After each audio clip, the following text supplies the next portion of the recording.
Director Paul, did you want to chair the meeting?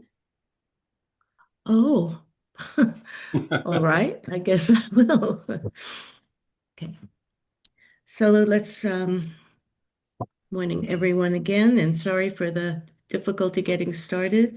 I'll call the meeting to order. Legislative Advocacy Committee meeting of the Water Management District. It's November 19th, and it is now 9 minutes after 9.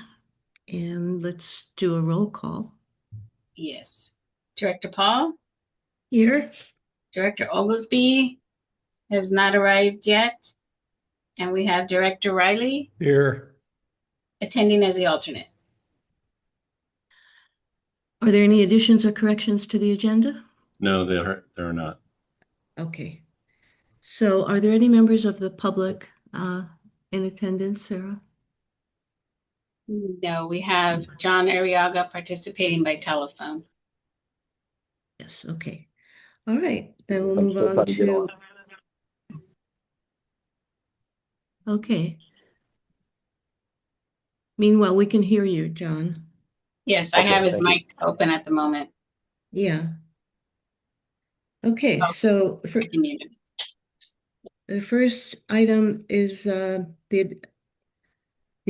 committee meetings minutes from the last meeting, which is July, a long time ago, and I read them because to refresh my memory of what happened there. I have no corrections. Do you, George? I read the minutes too, and I move approval. Yeah, okay, all right, and I second that. And let's think we have to do a roll call vote for adoption of the minutes. I'll take a roll call. Director Riley, Aye. Director Paul, Yes. minutes are approved 2-0. Thank you. And we'll move on to item 2, Ferguson Group report, Thank you. if possible. Yes, let's see. Hopefully we can. Yes, I appreciate. No, thank you very much for the time. Let me we did submit a written report. Yes. Can you? I reviewed it, and John, would you prefer that we reverse the order in order for if you're still trying to get on, or are you going to participate? You're okay participating by phone and want to go ahead with your report. I'm good either way. Okay. All right. Well, then let's go ahead with the order on the agenda. Over to you, John. No, it's Roger, actually, I think. Oh, it's Roger. Yeah. Okay, Roger, Sorry I'm about that. sorry. So I'm going to try to share a PowerPoint here. Hold on one second. So this is very weird.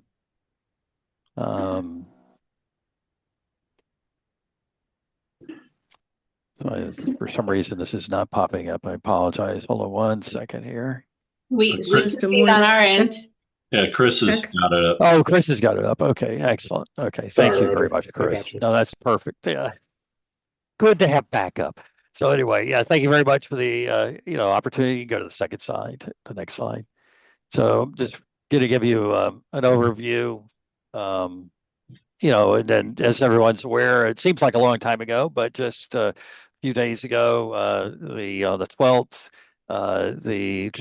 President Trump signed the continuing resolution, which kept the government or reopened the government after 43 days. You can go back to that other slide. 43 days, again, the longest shutdown in U.S. history. Both either on a partial basis or a full basis. In this case, we had the full, government was shut down. It obviously did have significant impacts. We had over 700,000 employees that were furloughed. 4,100 were temporarily RIFed. One of the things that happened with the signing is that those people were reinstated, actually. There are a number of folks, several hundred thousand, that continued to work without pay as well.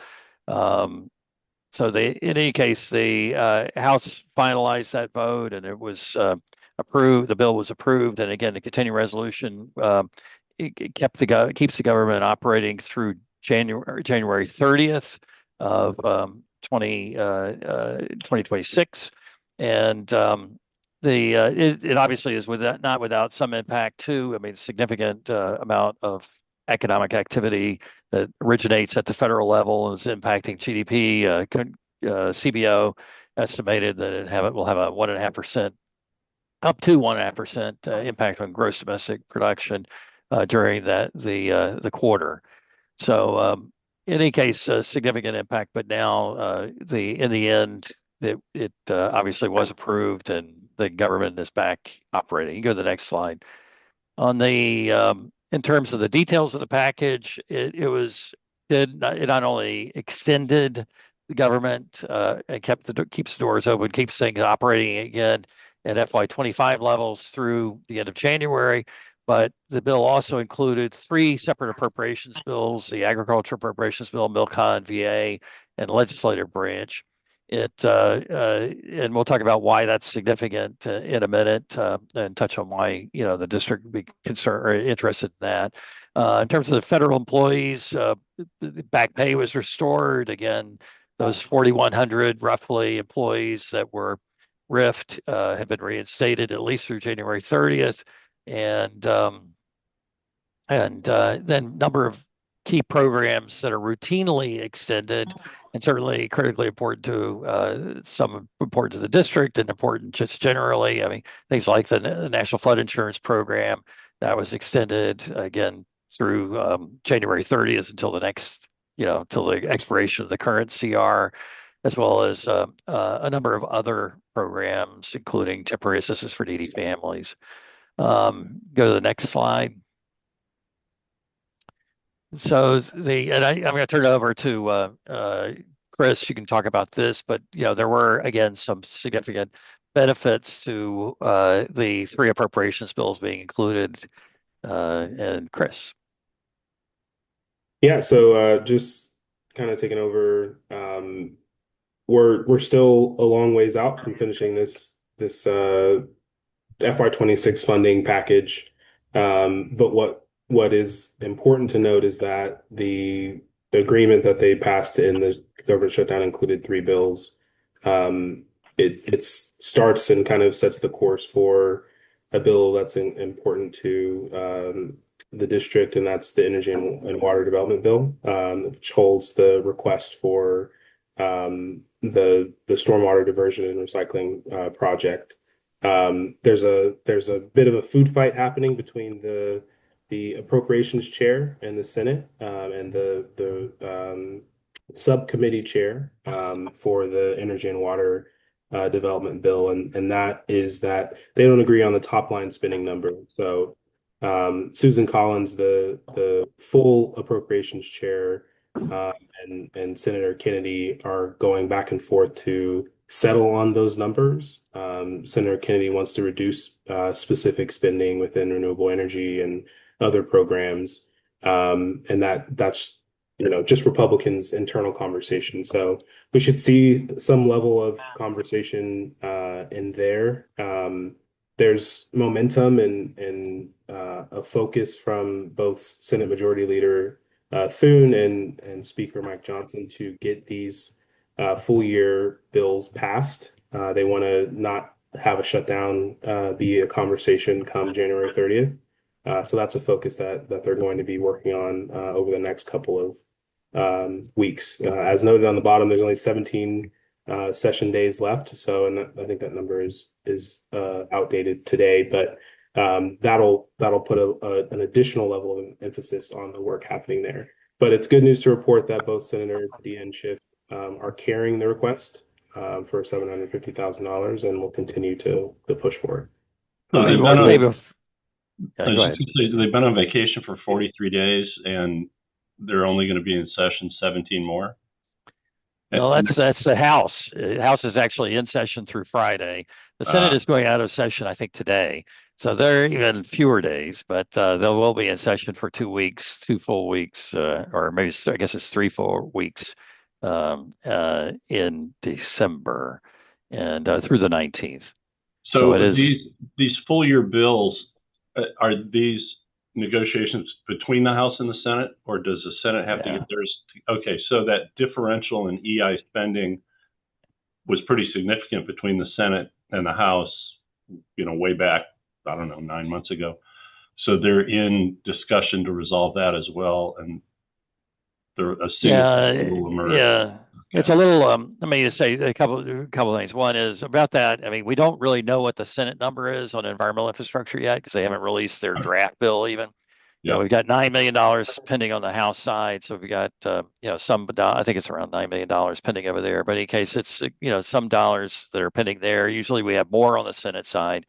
So that in terms of the block of funding that's discretionary that could be allocated by the Corps, we are expecting something to be there, and that'll be available nationwide. So it's not a lot of money, but there's still an opportunity actually for your earmark to actually be approved because again, we haven't seen the Senate bill. Padilla and Schiff have requested it.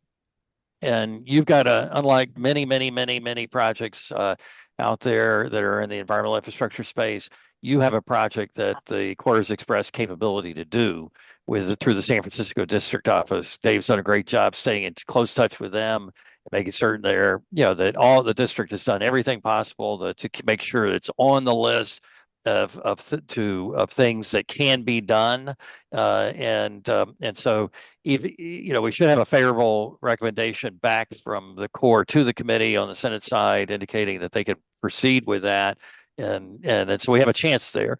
And if not there, then the fallback is yes, going after those discretionary funds again with then the full backing of Panetta and Congressman Panetta and the two senators.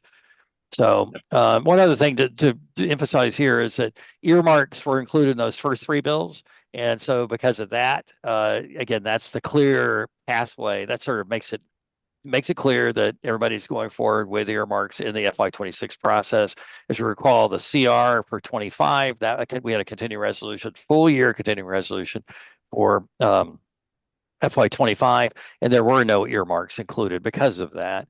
So just the vehicle just didn't permit them to include earmarks in that process.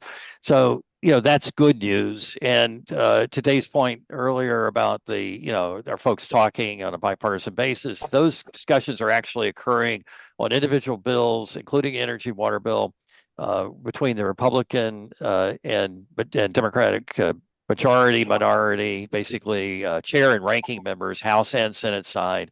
And the basic message is that on a bipartisan basis, because we still have to get all these appropriations bills have to get 60 votes in the Senate side, so they have to be done on a bipartisan basis. So on a bipartisan basis, the majority, the chairs of the House and Senate Appropriations Committees have made it clear that we are going to work these on a bipartisan basis, get these bills done together.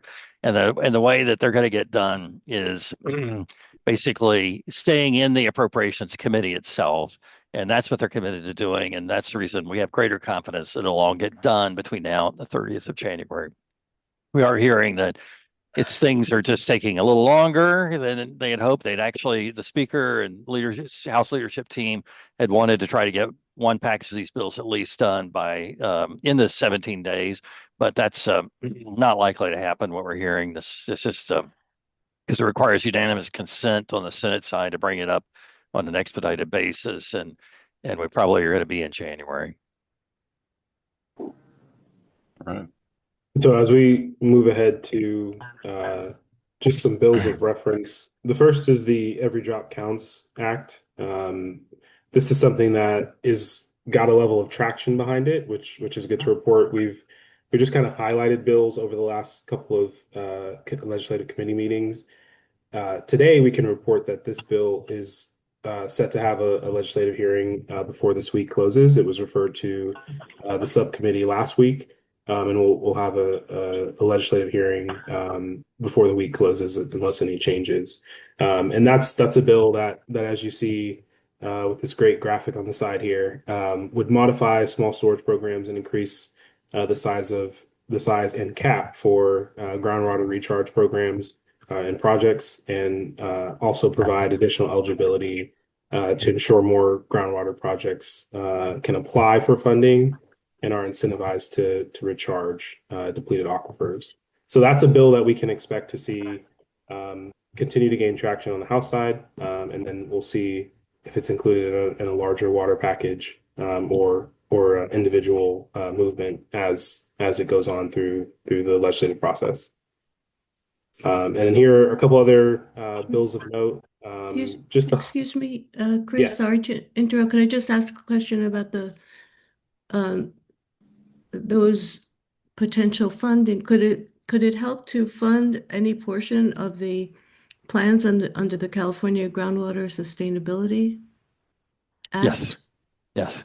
What this does is going to set up a process that you would basically the process you went through to secure funding through Title 16 under water reuse of Bureau of Reclamation. It's setting up a parallel process for groundwater recharge small scale storage projects. So you will be able to go through a process of putting together your feasibility study. You'll have to do that, get that approved. Once that's approved, you'll be eligible for up to 25% grant funding to support your groundwater recharge, conjunctive use, ASR kinds of projects. And those can be integrated with water reuse too. I mean, so it's all, very, so we think it'll be very, very helpful, create another funding source to support district priorities.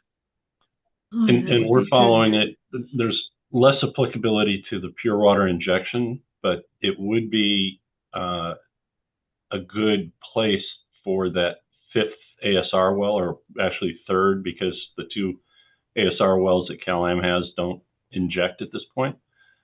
And so if the district were going to undertake that, and it might be kind of the sweet spot, because a single well, let's say, is in the $5 million range. And we would have to have a local share piece of it. So, but because we've done the other wells, doing a feasibility study is pretty straightforward. So we're just going to keep our eyes on this one to see if maybe we can get something. And maybe that would jumpstart that additional well that we've talked about that, For a long time. free money out there. Yeah. Okay, thank you. And this is a bill that Rep. Costa has championed for several years, most of his time in Congress, and fortunately no Senate companion piece. But when there's traction on a specific chamber, in this case the House, there's a good chance that it potentially could get consideration in a larger package as things move on. So we'll definitely keep you all posted as that continues to matriculate through the House. Yeah, and keep in mind, Karen, that these are like South San Joaquin, Central Valley folks. So they're thinking in terms of massive groundwater storage. So there's likely to be some huge projects out there. There is a kind of a consortium of people on both sides of the aisle in that region, David Valadeo and Costa, and they have some big plans. And there's actually two groundwater basins kind of in the southern part of the Central Valley that are going to have potential SGMA enforcement actions. So I'm sure that, they'll be lining up for this money before anyone else. But nevertheless, it's new. It's parallel to, as Roger mentioned, the Title 16 that we're familiar with. And we can just make a decision whether we think it's worth the effort. I see. Okay, well, we all know how badly needed the projects are in those areas, in those Central Valley, San Joaquin Valley and so forth. So I hope something helpful comes of it. So thank you. Thanks for bringing me up to speed on that. And Chris, I do like the graphics. So you got to send us this PowerPoint after the meeting. Yeah, it's definitely something we're looking into more. Roger's been doing a lot of work on how we can show graphics better and stuff like that. So yeah, we'll definitely share. I agree. It's very good. And just quickly, a couple other bills of note. The Fish Act. The focus is to consolidate the Endangered Species Act with respect to anadromous fish within the U.S. Fish and Wildlife Service. It's something that allows for the jurisdiction to come out of just one agency and not multiple, which, as you can imagine, has conflicts and challenges. It'll allow for a sense of ease when with respect to regulations and engagement in that process. And lastly, I'll just call your attention to the tax parity rebate, HR 1871. It's a bill to amend the tax law to exempt homeowners from paying income tax on rebates received from water utilities for water conservation and runoff management. Couple other different instances and through here, the cybersecurity that might stand out to you is for training for water infrastructure to ward off against cyber attacks and other issues that may arise. Great. And then the Western water legislation, the consolidation and as members look to pass a WIN Act reauthorization, which is the Water Infrastructure Improvements for the Nation Act. A couple things of note are storage account funding, small scale storage programs as mentioned with connection to the Every Drop Counts, ecosystem restoration funding, and gives an opportunity for groundwater recharge and water reuse partnerships as the larger scale Monterey One Water.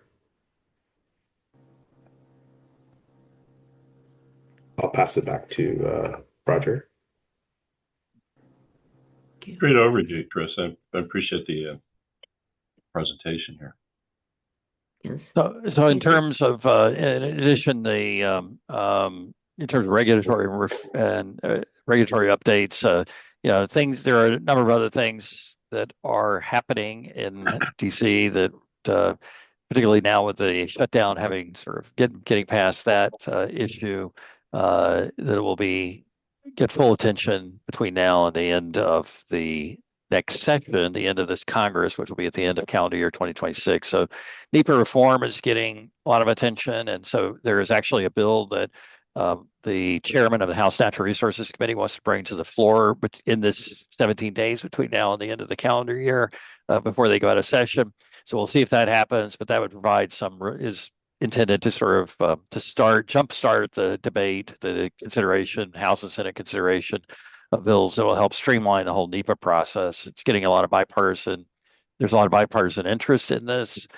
And the chair has indicated a desire to try to put together something on a bipartisan basis that folks can embrace there. FEMA reform is also getting a lot of attention. And again, on a bipartisan basis, there's interest in streamlining that whole process in terms of how disaster assistance is made available, post disaster, and also big debates about how assistance is going to be structured going forward to help communities prepare for future disasters, future issues arising. And as you probably will remember, for example, the BRIC program, which is a program that was really designed to help communities prepare for disasters. Those dollars have been that whole program's been shut down and redirected. So Congress is interested in addressing that. PFAS is getting some more attention. And then WOTUS, I didn't list that here, but it's in the written report, and there we'll be sending out a special report that we'll send to Dave and Mike, and then obviously could share with the board members. But on that, the administration released its WOTUS proposal on Monday, and we have an update that'll be going out today or tomorrow at the latest on that to give you an update on that. But that addresses issues such as ditches and how those are dealt with, whether they're covered under the 404 permit process or not. And so that's an important update as well. Next slide. Let's see, Chris, is it advancing? There, I don't know if you can advance that one more. There we go. So the big issue there, Water Resource Development Act, that again reflected in the report, the written report, is that and that the district has been working on for a number of years is the whole reimbursement issue under Section 219 under environmental infrastructure. This is the program authority that 750,000 we talked about earlier that we're hopeful the district will be able to secure through the Corps in FY26. It's the way those monies are provided. You've heard about it before in prior legislative committee meetings, but this whole process is getting started now, and the Water Resource Development Act process for 2026, and there'll be a real concerted effort this year. We're hopeful that this will be able to be addressed. So in a way that really is what this is going to do is streamline the availability of the assistance once it's made available. Once Congress makes the dollars available, you would be able to get the dollars in the district on a reimbursement basis. You would control how the monies are spent. You do the work in the most efficient way you can, and then you get reimbursed by the Corps, as opposed to the Corps going out and actually doing the work, executing the work. Frankly, in that certain area, it costs more. It'll cost more. You'll get less done, and it'll take more time. And so everybody wants to make these changes to make this whole program more efficient. Next slide. And just the last thing is just to touch on our key appointments. You've heard about delays in terms of approvals of nominees and that kind of thing, and certainly that continues to be an issue. But these are the key folks on the water side that have been approved, been nominations that have been considered, and their status. Many of them have now been approved again. Most importantly, from interior perspective, we've got Andrea Trefnick, who's the Assistant Secretary for Water and Science, and she's in place and is the top political person that's overseeing the Bureau of Reclamation and those activities. And we've got we don't have a commissioner yet. We've got an acting commissioner, Scott Cameron, but he's been around forever in past Republican administrations. Is a very known quantity, and we in the district have good relationships with those folks. And so, it's anyway, he's the acting. We're still waiting on a commissioner to be named at this point. But in any case, the progress is being made there. The last thing I'll touch on is that we will have an update on we track grant opportunities, and grants have been slow for the first 6 months of this calendar year, certainly at the federal level. There's a pause on things generally, and the administration is reviewing grant applications at a higher level, political level, and it takes more time basically for those programs to be and opportunities to be released. But we are expecting, for example, that the district has taken advantage of this, pursued these in the past. But Water Smart, for example, we do expect to come out soon, and that would create an opportunity for you to go after federal support, grant support in the range of up to $3 to $5 billion. We're not sure exactly what level it's going to come out for water efficiency improvements. It certainly could be for ASR, things like that, and just a wide variety of water management, water efficiency improvement, and water energy nexus related improvements as well. So. And that's it. Be happy to answer any questions. Yes, thank you, Roger. I do have one. Have any of you mentioned that it's been slow getting grant money off the table, and have any of the in the appropriations you have been involved in, we've been involved in, have any been affected by this practice of the administration not spending money that Congress has appropriated? Not that I'm aware of. I'll let Dave speak to that more directly. But in terms of the accounts that you have gone after, I'll speak to it from that level, and then maybe Dave can tell you if there's anything directly been impacted. But the Bureau of Reclamation has continued to make money available through their normal reimbursement process. They use that for their basic contracts, whether it's Title 16 or other existing Water Smart grants that are out there. And so those programs have continued to be available, again, for previously approved projects, awards. So we haven't seen any of that like you've seen over in DOE, and you've probably heard about what's happening there. But there are a number of Department of Energy grant opportunities that certainly have not only been frozen, but dollars have been rescinded, even awarded monies the administration has sent letters to folks saying that those monies are now being reclaimed, being rescinded, and so and those are all being, to be honest with you, every single one of them is being challenged. Either it's not actually both directly in terms of there's a formal appeal process for DOE grants like that, they're rescinded, and then they're also being challenged in court. So there's nothing final on that right now, but we're not seeing as much of that in the water space. We'll say that EPA is another area, and certainly the district has taken advantage of WIFIA program.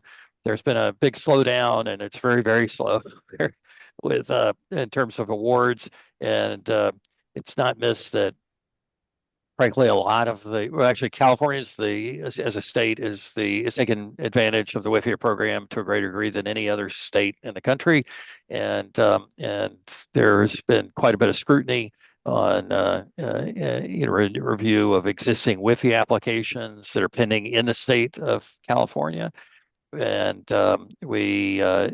but I will say that as recently as it was either late last week or Monday of this week, we heard from EPA about several that were pending in the state, and that they were releasing those awards, and moving forward with the in the courts close, with actions that would lead to a closing. So anyway, that's sort of the general situation.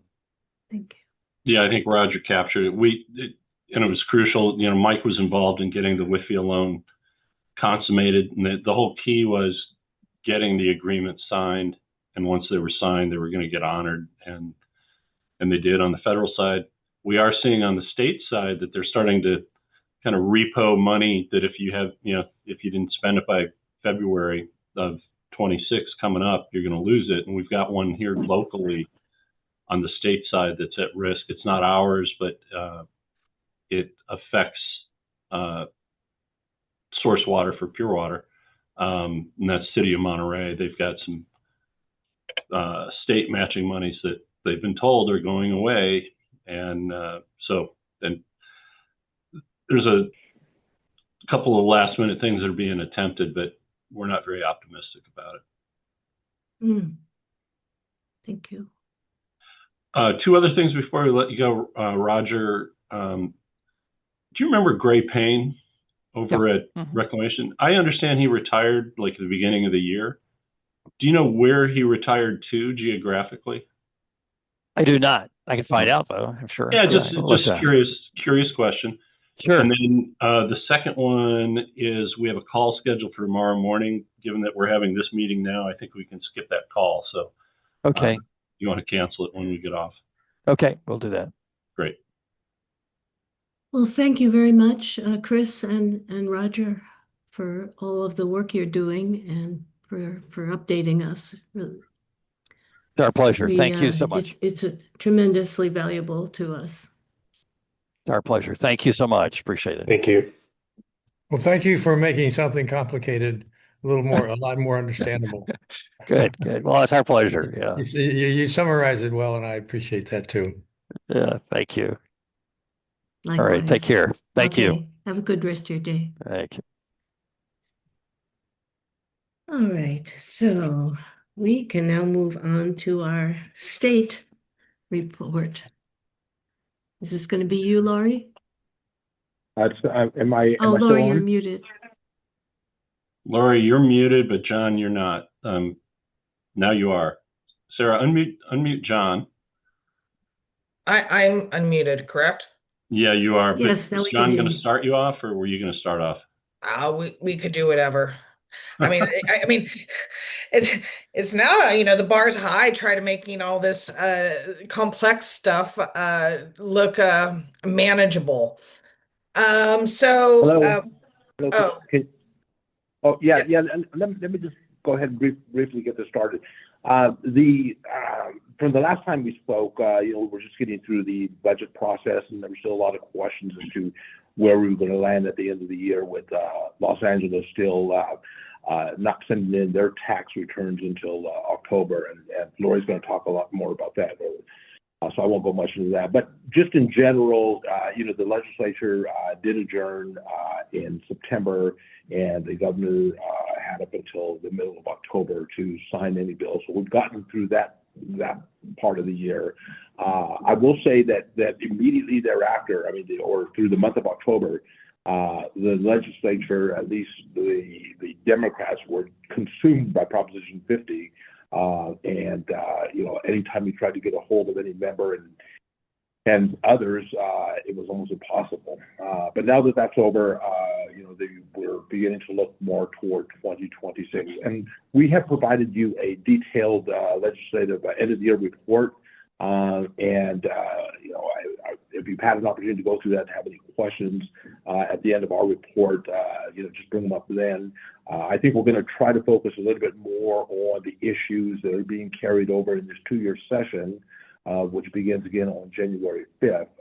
They will start off the year running with a plate load of issues to either handle what wasn't quite finished this year or new issues that have come up during the fall recess.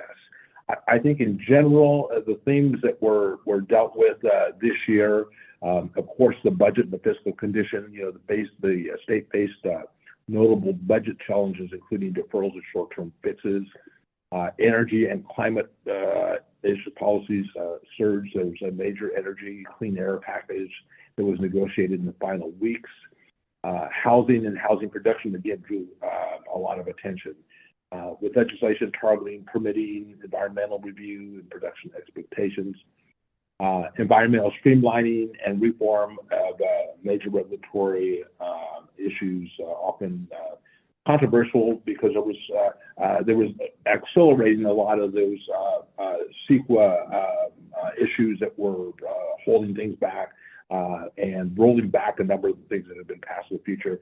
I think in that particular area we just reached an area where the pendulum just went too far, and now you see a real push to pull back on a lot of those issues, particularly in the area of CEQA. Infrastructure and resilience, of course, the wildfire funds to transportation, energy grid investments became a big part of the conversations. Climate events and aging infrastructure inclusively drove those policy issues. So those are the major themes and the issues as far as MPWMD and water infrastructure, environmental issues. Of course, just bullet-wise, environmental review and streamlining. There was a lot of water and resilience and environmental issues that were addressed. Housing and infrastructure linkage to water and infrastructure and energy grid resilience. So a lot, despite all the other things that we're going through this year at the federal level and the loss of a considerable amount of funding, and particularly with the closure of the Congress for the month plus, big impact, a lot of hurt to communities throughout the state. And it'll be some time before a lot of those issues get addressed over the next several months, because there's more to come. So that's pretty much an overview of what we saw over this last year and what we dealt with. I think it's important for MPWMD to, as far as projects go and moratorium and so forth, to align your project planning and messaging with state priorities, which, like I said earlier, have been in the resilience and clean water infrastructure modernization, anticipate accelerated timelines, and ensure strong stakeholder engagement given the shifting regulatory and approval landscape. So that's my introduction, and with that, I will turn it over to Lori. Thank you. So I actually have better news than I was anticipating on reporting. So the first sentence of the state budget outlook is very, very important. That our fiscal position is we are stable, but we have unanticipated and anticipated long-term strain. As John said, 2025 started off rough, where we were dealing with about a $15 billion structural deficit on top of a complicated relationship with the federal government, and then, of course, the LA fires. Yesterday, the Department of Finance released their bulletin and said that the October state income tax collection, and this would be for that LA area population, that it was extended to give them more time. That is $2 billion above what they projected, on top of another 200 plus of other areas of growth. So essentially, the first 4 months of this fiscal year, our revenue collection is about $6 billion above projection, and this is also coupling with about 2.7 billion that we had in the final weeks of the 2024-25 budget. So, and again, this is Department of Finance, not the Legislative Analyst Office, is that we conceivably revenues could be above $20 billion above June projections. Now, that sounds great, and I say this, but as we see where the state is going, is that yes, we are roughly balanced, but we will always, in unless the legislature gets spending under control, we will always be dealing with a constant structural deficit.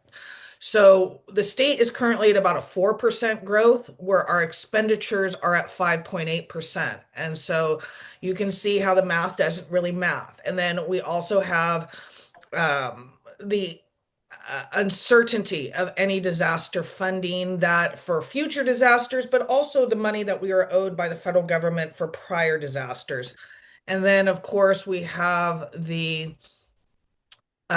threat to the state safety net programs, most notably Medi-Cal. The governor did pull back on his Medi-Cal extension to the undocumented population to balance out the budget earlier this year, but we do anticipate seeing cuts in the program. The state cannot backfill what the feds will be pulling from that. So we're going to see constant uh strains on the budget, and you're going to see fiscal prudency by the legislature. And we've said this before, is that we get a turnover every 2 years of roughly between 30 to 35% of legislators, and only a small handful, and when I say small handful, I think there's three, were around when we had the long-term deficits from the Schwarzenegger years and the early Brown years, where we were looking at 20 to 35 billion dollars in deficit. So this younger class has really enjoyed a boon of surpluses. So it is going to be very, very interesting on where they are going to go with this. And this also comes on the back. Monday, Senate leadership transitioned from Mark McGuire to Senator Monique Limon. We anticipate that she will be announcing new chairs. She is a staunch environmentalist from the Santa Barbara area. And there are rumors, and please put stars and caveats all around it, that Senator Laird may be up for budget chair. So this will be very interesting on how the state is going to be working the budget. Unlike the federal side, we are not anticipating earmarks in this budget, but who knows? I mean, as Dave said earlier, they are clawing back unused funds, which they had threatened to do. So we don't see of them extending any funds. So are there any questions on the budget? Okay, so let's move on to legislation and Hang on a second. oh, I'm sorry, Lori, I just have one. It's probably a very naive question, but never. for to address this budget, long-term budget issue, is there any discussion about reforming the way we tax our tax system? Not during an election year. Yeah, there have it, and you have the taxes that we did with the Jerry Brown era, which were the high earners. Those have been extended. Um, you're not going to see. There's not a lot of support for it because of Yeah. where we go. Because taxes, if we've already taxed on an incremental basis of earnings, and then everything else is going to be a regressive tax. And with, here we are, the speaker and everyone's shouting from the rooftops, affordability. And then also keeping businesses in California. We're playing a very delicate dance. I think what the Yeah. legislature needs to do is basically start looking and auditing existing programs. The one thing that Newsom was good, and Jerry Brown kind of taught him, that Gray Davis did not learn, is like when you have extra money, you don't do long-term investments. These are one-time funds like capital gains and whatnot. You don't do long-term programs and investments because you'll have to pull back. So the state really has like a lot of one-time investments, but we are dealing with a multi-year budget, and there's a lot of money invested in homelessness, housing, the zero fleet vehicles, environmental, and it's going to be interesting how much, because last year and the year before, they were able to defer, delay, and reduce because of that long term, the money spread out. It's going to be interesting on how they address it this year. And again, it goes back to the new class. The fear is there will be cuts, and they will be rudimentary. They will be kind of brutal, like back in the day when they cut dental benefit and mental health benefits for Medi-Cal. Hmm. There's not a lot of areas to cut because one, transportation, it's tied to the feds. We have Prop 98 guarantee, so that protects education. No one's going to touch corrections. And so what does that leave? It leaves the safety net. So it's we'll have a better idea come January 10th, and you guys will get a report from us of here are the major themes of the budget. This is where we are. We're still doing well in reserves. We still have about $22 billion, but there's only so much that we can pull without, because there is constitutional guarantees with the rainy day fund. So again, we're looking good, but there's a lot of uncertainty. Lori, Is pause there, for a second. George, do you have a You question? just said a question. Whatever happened to the split tax roll that was popular, I don't know, 8 years ago or so? I don't know how many years ago. Was that they kept trying to put that on the That was a ballot? property tax related, I believe. Oh yeah, they didn't want to touch it. The Yeah, split okay. tax? Yeah, Yeah, that was the Jarvis. I mean, I personally, as a homeowner, I was fine, but yeah, they're not going to touch Prop 13. It gained a little bit of momentum, but it had a lot of opposition. sure, sure. Okay. mm. And do you have any other questions, George, right No, now? Yeah. Just one more. Do you think money for affordable housing is going to survive this whole situation? I think it's I th yes and no. I think that there is a very contemptuous relationship between local governments and the governor right now. I think we mentioned earlier in the year that he sent a letter to all 58 counties, basically admonishing them for, not taking advantage of all this funding, and that the state is not producing what it needs to do. And it was just really they're struggling right now. And the governor said, if you cannot basically streamline your housing, increase your RENA numbers, I'm not going to give you any more money. So that's kind of where we're at. There are programs that it will continue to fund. Again, these multi-year programs, but as far as any new funding, I think it will come with strings. And I think that existing funding that is going to local governments will come with strings. And I think that you're going to see a more willingness by the administration to listen to developers about reduction of local government impact fees as that being one of the barriers. Everyone's pointing a finger. The local governments will say it's the developers will say it's the local government. Then everyone hates CEQA. So here we are. So I think it's not going to be free money. Mm, mm. All right, to To be to be to be continued. determined. This, yeah, thank you. Okay, so as far as the fun stuff and the bills and the advocacy, we had a very lively year. And we ported last time with SB 473. And if you remember that the MPWD opposed this in early June. Basically, this is the water utilities wanted to decouple like the investor-owned utilities and moving from their revenue mechanisms. We saw this as a double dipping and a power grab.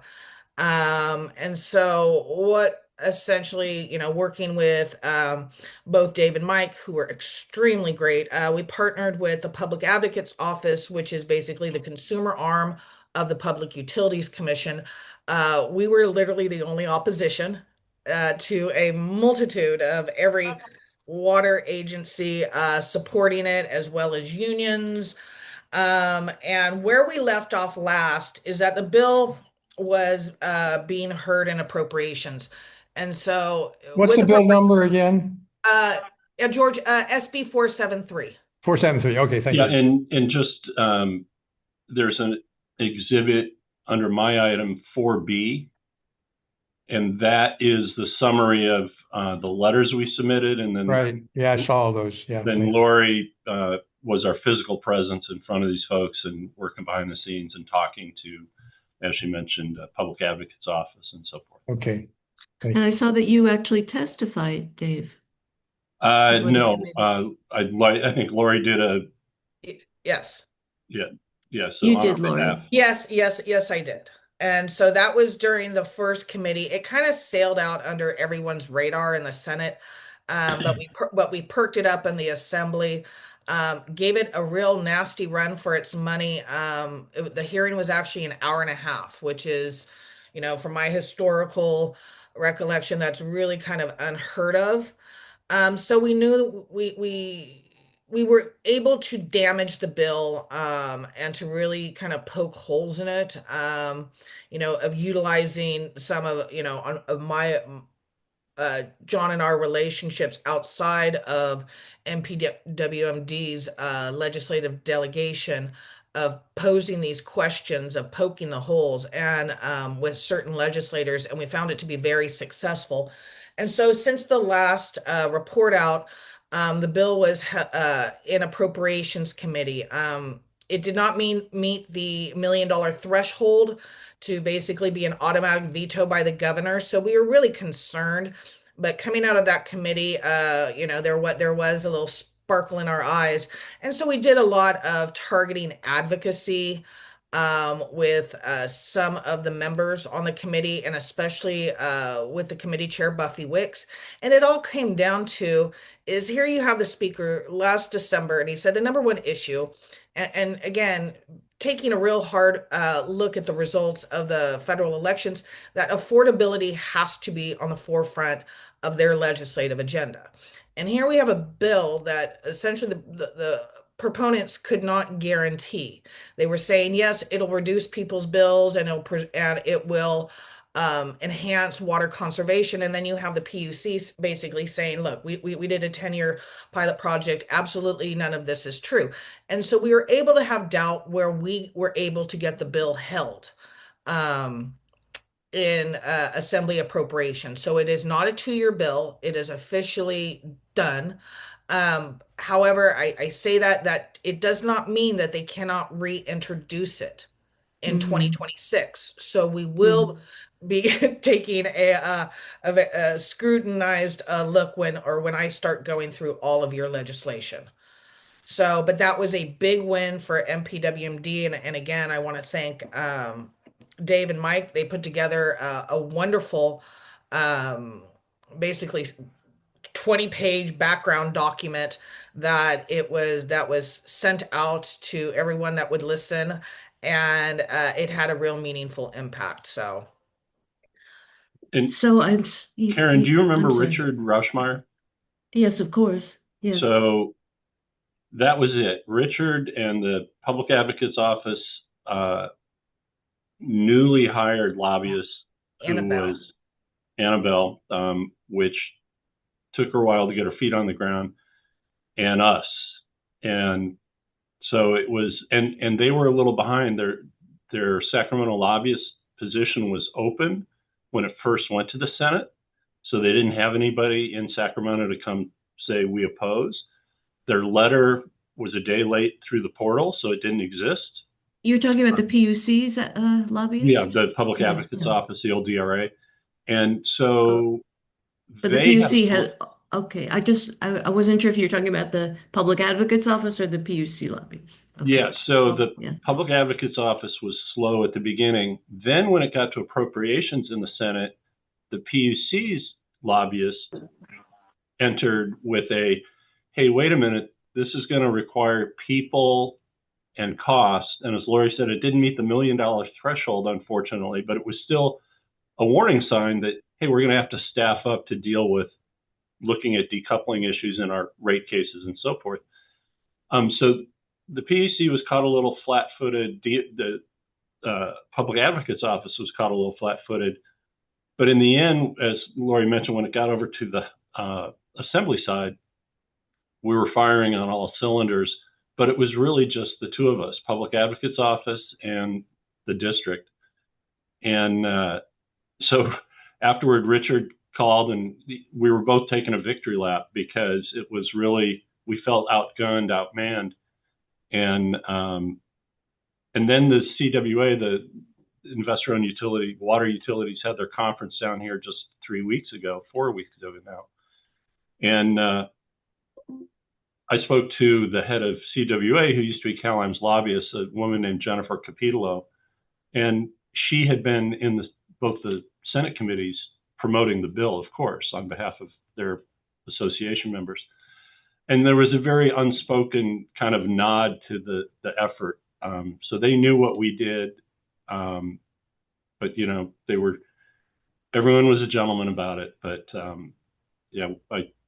it was very satisfying. Mike, wouldn't you say it was satisfying? It was satisfying. So, Well, anyway. thanks to, all call three us of you. David. Yes, and so it's one of those situations where, what is it? Was it Margaret Mead said a small number of determined people Yeah. can accomplish big things. One of George, those. No, it's really important issue. It sounds like that the investor-owned utilities haven't given up, like, from what you're saying. So it's not over. And I think if they do reintroduce the bill, that maybe when it's a good timing for a story for the press to write about this David and Goliath situation, that we can, make a mental note to, when there's something newsworthy that happens, if they reintroduce it, maybe we do a story on it for the local press. Or actually, it's not just a local story, it's a statewide story. And, to emphasize the to the concern about affordability. And then you've got this ratepayer assistance fund issue that reflects, whether it's a bill that makes sense or not, but it reflects a concern about affordability. Yeah. So anyway, it's an important story. Your efforts are really important, and I'm glad that you had as much impact as you did. George, Yes. did you have? Yeah, I just want to congratulate everyone on this. It was a David and Goliath, like you said, Karen, but it also was David and Goliath back in 2017 and 2016 because the Public Water now use this as a bait and switch arrangement that CalAM had with the PUC. And anyway, it may have led to conservation interest, but it didn't lead to cost savings the way it worked. So congratulations all around for doing this. And I agree, Karen, that maybe there's some publicity around this, but maybe, we should not poke the bear again if if it might come up in 2026. So No, yeah, If only it comes up, if yeah. If it comes up again, we'll be on it. Right now, it's past the news cycle, if you will. mhm. yeah. George, Yeah. before Lori continues, you have a time stop to get to your next thing. No, it's just I'm taking my chances on whatever I can get to over there. Okay. All right. All right, then I will be very expedient. So kind of, Karen, what you were saying about the water rate assistance program, these next bills are bills that MPWMD did take, SB 350 Durazo. And this would establish the water rate assistance program and the fund to provide basically water rate affordability to ratepayers, not only for your drinking water, but your wastewater services. Aqua and MPWMD did have an opposed unless amended. It was not the program in itself. We are very supportive of all of that. It gave the State Water Resources Control Board um, overarching authority with this program and did not guarantee that funds from this program would not be diverted from existing funds that we already use or the Safe Drinking Water Fund.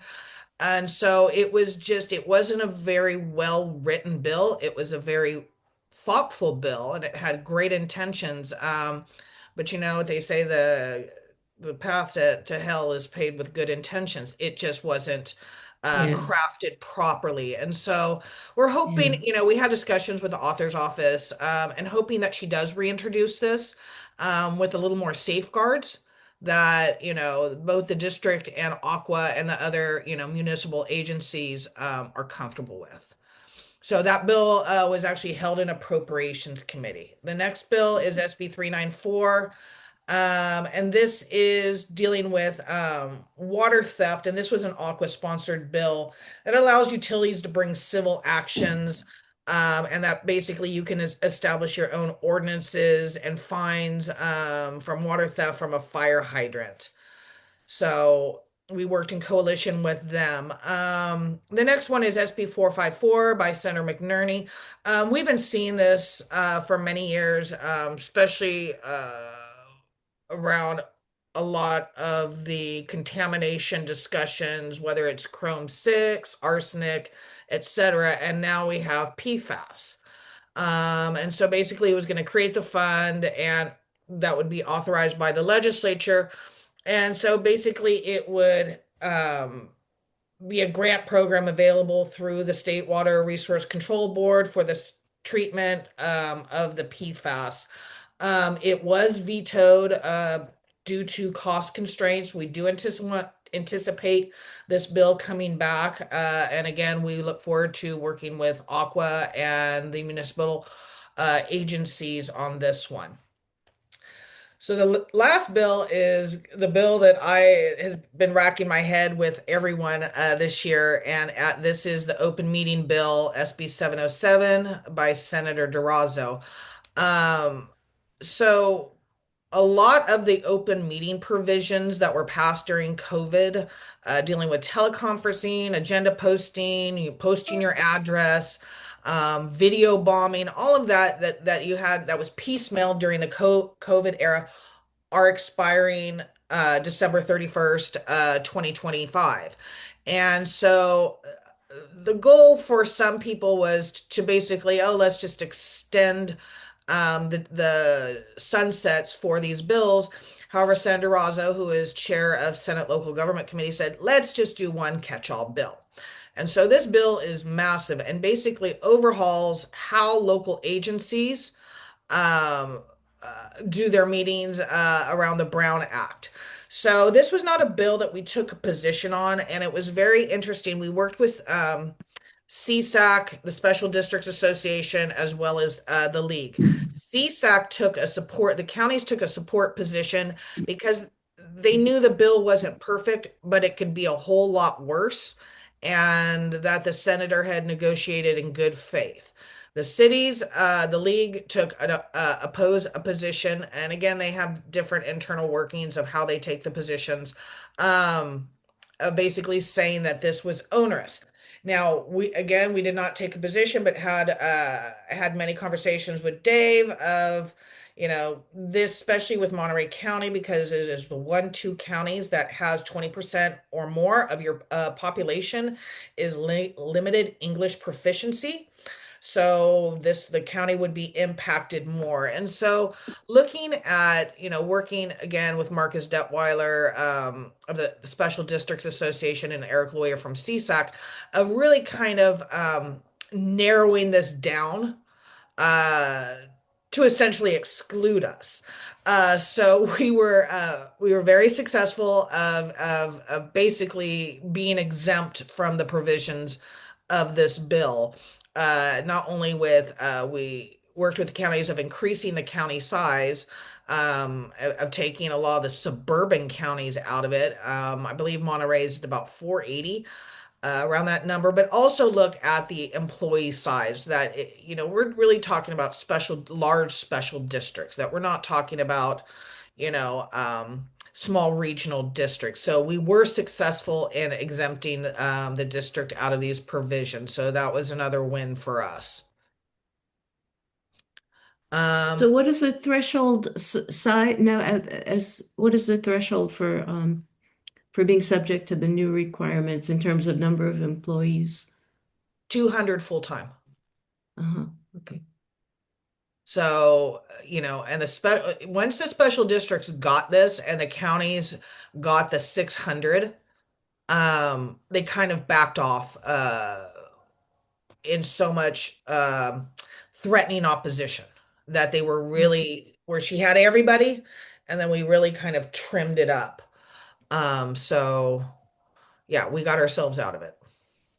And a lot Good. of other special districts. Yeah. So, yeah, so that's excellent news. I have a question also about the bill that has to do with informing unions when special districts contract for services. Is that good? AB 339. Ortega's Yeah, bill. Yeah, it got signed. got signed. Yes. So I guess we'll have to, at some point, maybe we'll need an analysis of how that's going to affect us. Sure.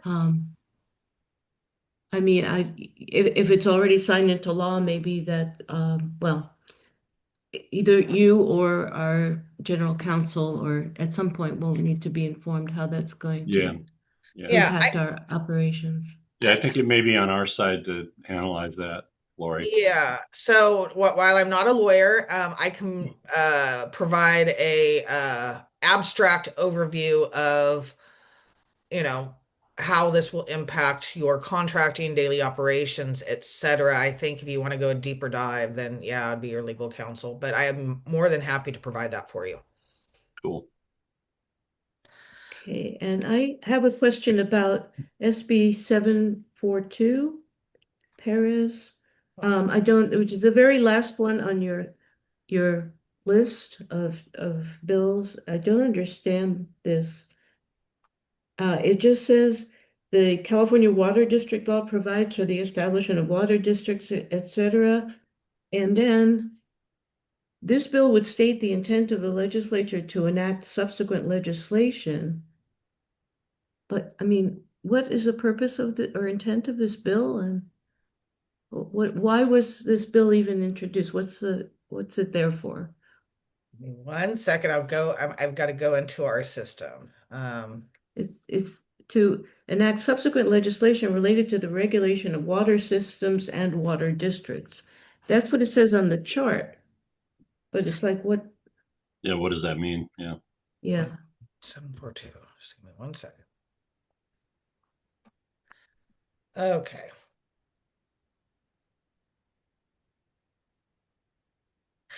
Okay. Got it. So this bill never moved. It was an intent bill. So, Karen, so when they introduce bills, they kind of they introduce it in the codes. If they don't know what they really want, but they kind of want to do it in this area, they introduce it in the code section, and they will do either one of two things. A spot bill will basically take an and or move a comma. It's non-substantive, but they plan on doing something. We intend to do something around this, but we don't know what yet. So it is a 2-year bill. Maybe she knows what she wants to do come January. And do note that the bills that are in gray are 2-year bills. If they are not held in appropriations and they are in policy committees or in rules committees, they have about 3.5 weeks to move and get out of it their house of origin. Okay, So, well, this one's sorry, go ahead. so we don't know at this point, we don't know why the author put it in there, right? No, If but anything we were happened, interested. Yeah. But we were interested in what she was trying to do. It never materialized. So Hmm. if you'd like, I have reach out to her office and say, hey, do you plan on moving this? And what is this going to look like? My gut is she's not. But I would be more than happy to do that. Thank you. Yeah, that would be good to know. The reason I spotted this is, well, first of all, to know what what somebody is trying to do, and but also, at times we've considered trying to get our water district, our statute of origin for the water district amended to clarify issue around LAFCO authorization. Hmm. I don't know, if currently that's something we're interested in pursuing at all, but if there is a bill going forward that's related, we might want to just keep an eye on it in case we Absolutely. want to use it for our own purpose. Absolutely. For opportunity. So Um, those were our position bills. As far as special initiatives dealing with the cease and desist order, I'm going to turn that over to Dave. Yeah, and I think there's not a whole lot to say. We filed our application there, so we're in good shape. The other thing Lori didn't mention is we're beginning discussion about a cleanup bill for the non-functional turf. There was an assembly bill passed 2 years ago that did not give enforcement authority to wholesalers or special districts. And we do not have a public water system ID number, so they've left us out. So even though we've got the power of law, we could do an ordinance. Somebody could challenge it to say, well, you're not authorized under the act to actually enforce this activity. So we're starting to have conversations. Mike's going to put us together with Aqua's lobbyist, Julia Hall, and a Metwater lobbyist, because Metwater was involved in writing the original act in the assembly.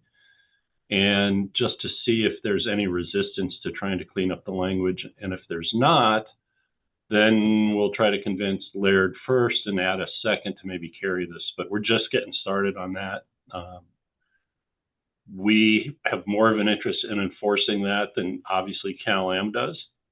And so, we're pretty sure that if we started enforcing, no one's going to question our authority. But if they chose to, it would be nice to actually have it in the water code rather than just saying, well, we're going to enforce because we're the local ordinance maker. So we'll see what happens with that. If we're ready to move on, I'll pick up item 4 very quickly. Please. Dave, just 1 second before we go to that, I just want to thank Lori. I think that 8-page summary that you included, the report was really good. I find really helpful, by the end of the year overview report. I really found it very, very helpful, the way informative and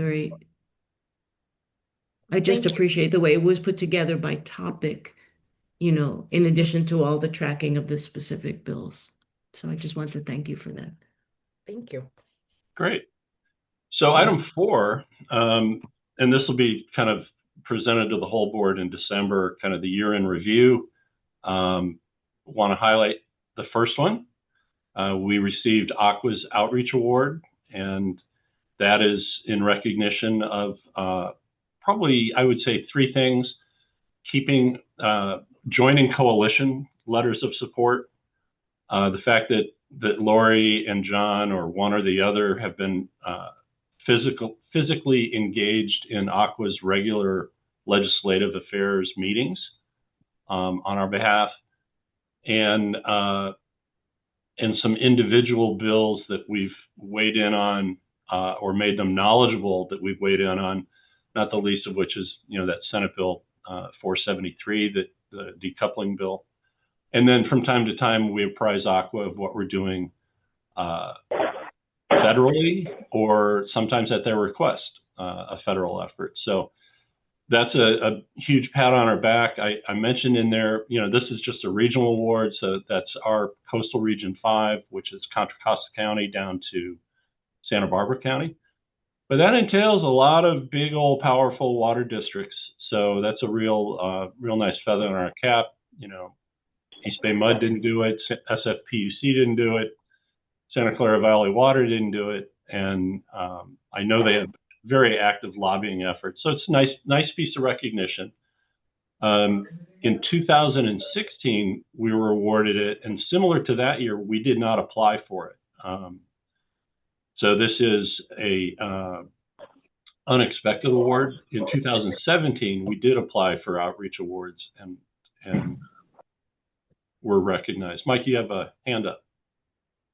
Yeah, and we did sponsor the May lunch at the Aqua meeting in May, which then led to the conversation about, inviting people out for the tour. And so, there's still spin-offs of that award still happening, or, the actions that were taken from some of the small things that we've done, like sponsoring the lunch for Aqua Complex and things of that nature. So that they know that we're engaged, and, contacted them about the non-functional turf. So we stay front of mind a lot of times.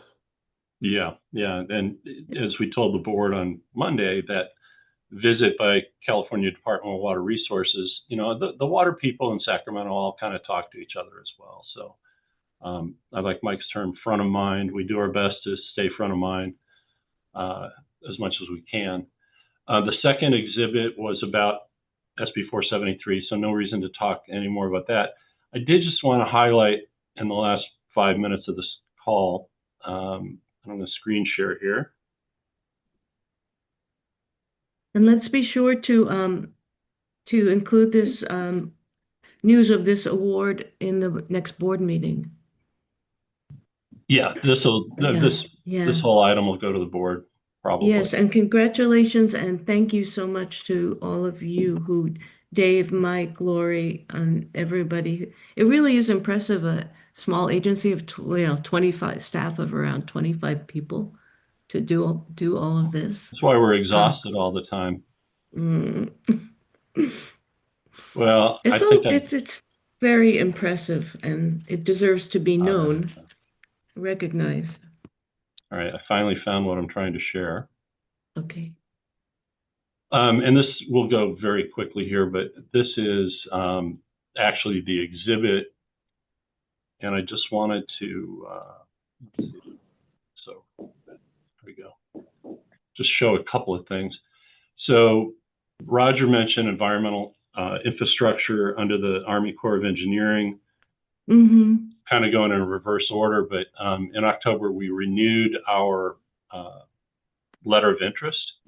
And so if those earmarks make their way through and money becomes available through EI, this is where we believe, and we did have a call right about the same date, either October 2nd or 3rd, to ensure that they had signaled to the Corps of Engineers that they have the capacity to work on this. So that's that type of thing. This one was mentioned also during Ferguson Group. This is the Water Conservation Rebate Tax Parity Act. This is one that Jared Huffman brought forward years ago and it's been kicking around. And because of our rebate program, we wanted to be involved in that. And then you saw a variety of these where we joined the Aqua Coalitions. Somewhere in here is our logo. Oh, there it is, over in the lower right-hand corner. This one in particular was a request to the governor to sign the bill. This was that PFAS SB 454 bill. Which he vetoed, right? So we do this kind of thing a lot. Here's another one. Our logo is in the lower right-hand corner. This was the water theft bill. So those kind of things are fairly active. And I think what sets us apart is when Aqua sends out their email blast looking for help. If it's something we actually have an interest in, we'll take a few hours out of the day and help. And it's not always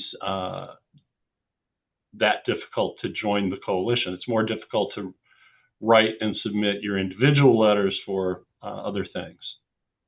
And I'm very impressed that you have managed to make the time to do so much of that and with all the other responsibilities. Well, thanks. And we're not going to go through all the rest of them. I just wanted you to see the types of things that we're doing. Yeah, I did. I looked through all of that, and I was, I really was surprised at the extent of the activities there that you've done. I really feel we appreciate it very much. I was impressed as well to see the number of the variety and the frequency at which you do participate, and it puts us on the map. I really think of the political map. That's really good. Yeah, there's kind of three, aspects to the, obviously the name of this committee has advocacy in it. And so we're just another voice, another logo on a lot of things.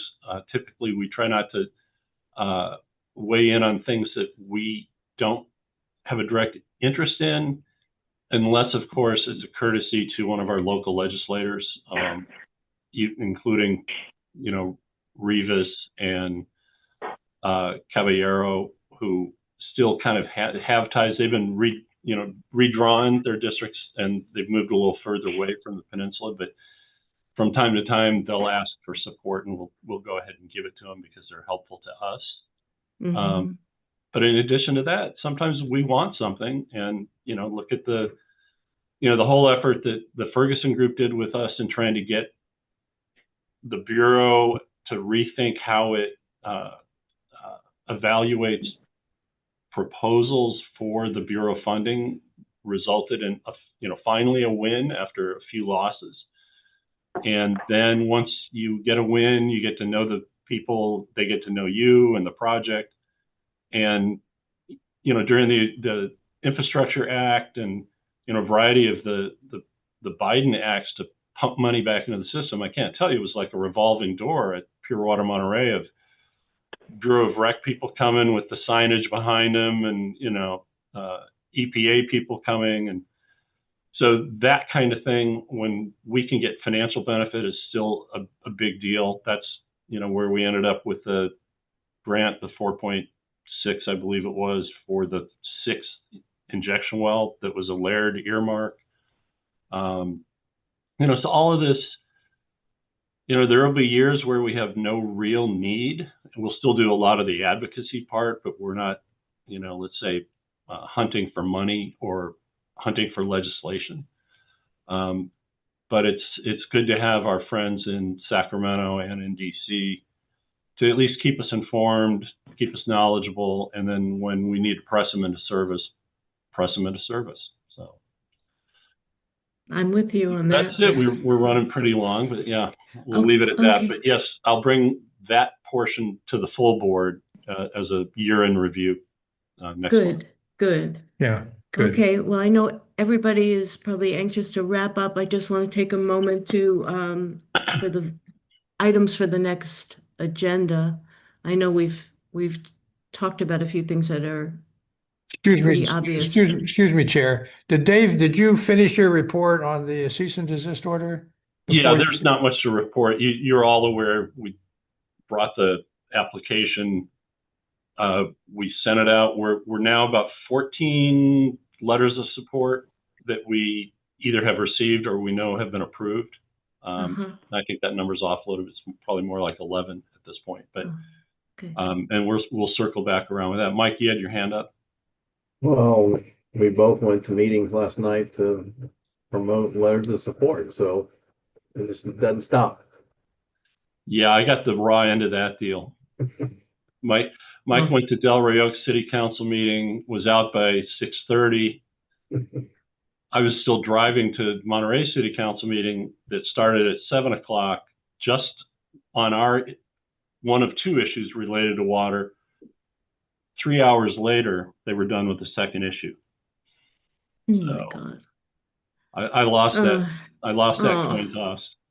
But we got 2 letters of support, and we got the neutral letters, which means no statement about the need for desalination. But boy, it was interesting at Monterey because the mayor flipped the agenda saying, hey, let's take this easy one first. And they went on for about an hour and 15 minutes talking about what the letter should look like. Oh dear, frustrating. Yeah. And there's Okay. yeah. And we also got a letter of support from the Mayor's Association. Yeah. All the 12. And hey, Mike, we'll talk more about it, but I noticed we got the sardine factory letter twice, but we haven't gotten the what was the other letter that they were going to There do? you go. I'll follow What about up. the, Yeah. do we have a letter from the aquarium? No, but they're on our list, so we'll circle back around with them as well. The league's taking it up. I know that, League of Women Voters. Yeah. This week. Okay. And I did hear that, who's the organization that's, the realtors have not yet submitted their letter, but they voiced support at the Monterey City Council meeting saying that we support you sending a letter of support, which indicates to me that they will do a letter of support themselves. Excellent. Yeah. Nicely, well done. Okay, well, I guess we can get our thoughts.